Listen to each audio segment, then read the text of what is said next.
A new round of airstrikes on Gaza this morning. Israel says it is hitting Hamas terror targets. Palestinian officials say more than 1,400 people, including 447 children, have been killed, 6,000 wounded. Israel has ordered a complete siege on the enclave of more than 2 million people. That includes cutting off supplies of electricity, food, water, and fuel.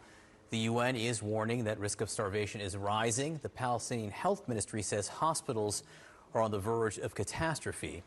I'm joined now by Layla Al-Haddad, a Palestinian-American journalist who lives in Maryland. Her family is currently in Gaza. Layla, thank you for being with us now. Please explain, when this happens, where can the residents of Gaza go? What recourse do they have?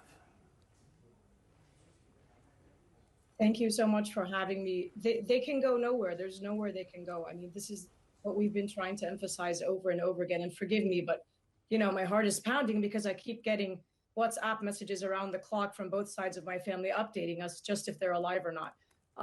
Many members of our family have had to leave their homes and go to other relatives' homes and then have to leave those homes and find themselves in danger. But there are no bomb shelters in Gaza. There is no safe place in Gaza. There is a complete blockade on Gaza, not just now. It's a blockade upon a blockade upon a blockade for 17 years now, and some form of closure before that.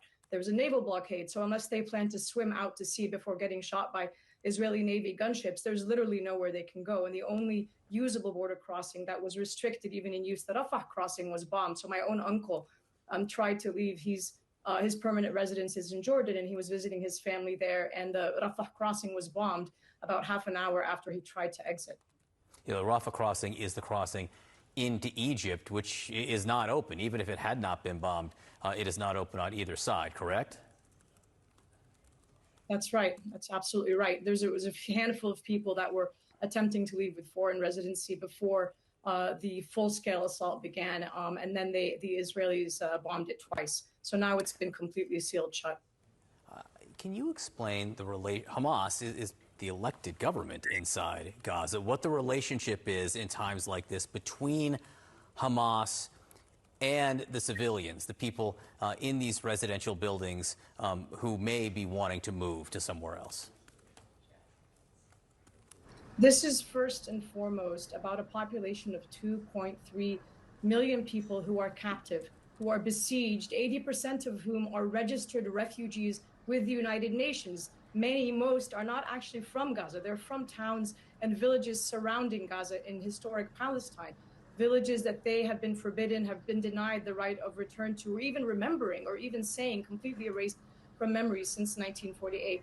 This is about those individuals, half of which are under the age of 25, by the way, who have been denied their most basic freedoms. You know, I don't want to reduce this to access to food and electricity and water, as important as that is. They've been prevented the ability to farm freely, to fish more than 4 or 6 nautical miles into sea, to go and study, to pursue a higher education.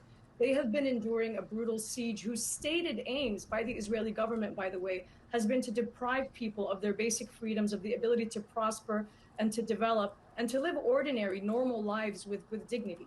That's what this is about. And the fact that elected Israeli leaders, enjoying the full support of our government and of other European leaders, can stand up and unabashedly say, we are going to turn Gaza into rubble, and we will attack the civilian population and deprive them of food, water, and electricity, and everyone is just kind of twiddling their thumbs, is just unfathomable. It's a war crime. And again, in Hamas, I mean, people will also point out the Hamas charter does call for the obliteration of Israel. The language, the rhetoric is very heated. I do want to ask at the macro level, and I'm not sure this is something you normally cover. I do want to also, just in response to that, remind our viewers that the elected Israeli government and officials have officially called for the ethnic cleansing of Palestinians and called for Palestinians to be wiped out. These are Israeli ministers elected by their leadership, have said that they do not want Palestine to exist. And I should point out, long before this, in the Oslo Accords, there was never a mention of a Palestinian state being established. The Likud charter that Netanyahu presents Can I ask just about, in terms of, we just learned that the Secretary of State, Antony Blinken, is going to go to Qatar. Qatar has influence with Hamas. What kind of pressure do you think, or what kind of discussions you think could be taking place between Qatar and Hamas?